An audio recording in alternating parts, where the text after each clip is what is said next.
How to turn off suggest your account to people who open or send links to you on TikTok. How to do this?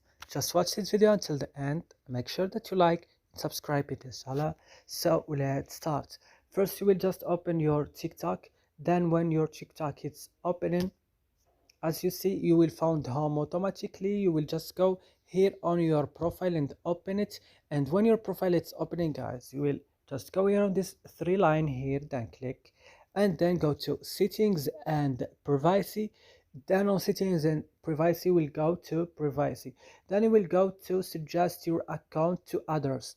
Then you will go to the fourth option, people who open or send links to you. Now you have to turn off this icon like this and make it look like this, and that's it. It will work with you. And that's it, guys.